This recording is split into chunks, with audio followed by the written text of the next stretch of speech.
The monarch is said to be deeply hurt at the criticism against the palace unleashed by his youngest son and his wife. But despite his torment, Charles's love for Harry trumps all, and he has not given up hope of eventually building bridges between the Windsor's warring factions, insiders have said. The palace is maintaining a dignified silence at Harry and Meghan's Netflix documentary and will continue that policy when the Duke of Sussex's book Spare is released in the new year.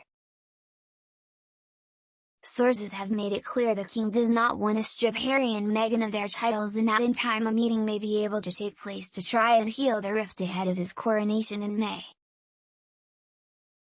The hope is that once the dust has settled, the family will be able to move on and put the past behind them, a palace source said. The source said of the king, "He loves both his sons and hopes brings eternal for a happier future all round."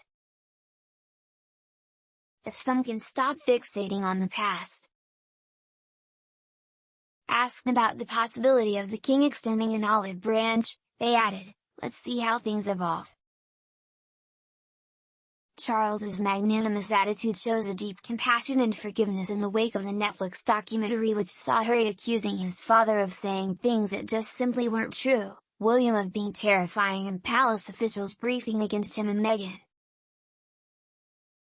Royal author Christopher Wilson said, "Imagine the hurt feelings of the king today.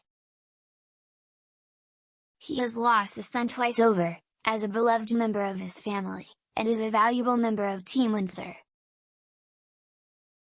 That Harry has cast himself out, and done his best to trash the first months of his father's reign, is unforgivable."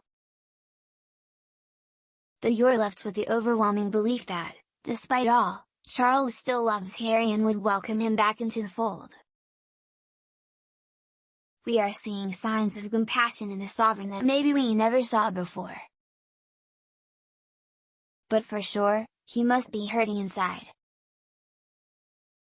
The documentary has triggered calls for the couple to be stripped of their Duke and Duchess titles, and last night a one-poll survey commissioned by The Express showed 62% of those questioned think Harry and Meghan should relinquish them.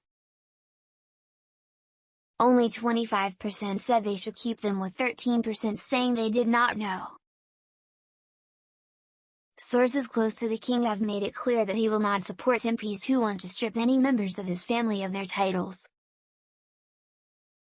Downing Street has said that Prime Minister Rishi Sunak is also not in favour of such action. Tory MP Bob Seely wants to amend the 1917 Titles Deprivation Act to give the Privy Council power to downgrade Harry and Meghan's royal status. But without government support, his efforts are doomed, and constitutional experts have warned anyway that it will be technically difficult to amend the 1917 Act, which was aimed specifically at a handful of German aristocrats fighting against Britain in the First World War. In the 6-episode Netflix series, Harry confirmed that he and Meghan had offered to relinquish their titles when they first told their family in January 2020 that they intended to quit their senior royal roles. There were calls yesterday for them to give up their titles and their royal status. The distinguished royal biographer and historian Hugo Vickers said, "I think they should, but I don't think they will." He praised the king and the rest of the family for carrying on regardless, and insisted they were right not to react publicly to the Sussexes' complaints. "The less said the better,"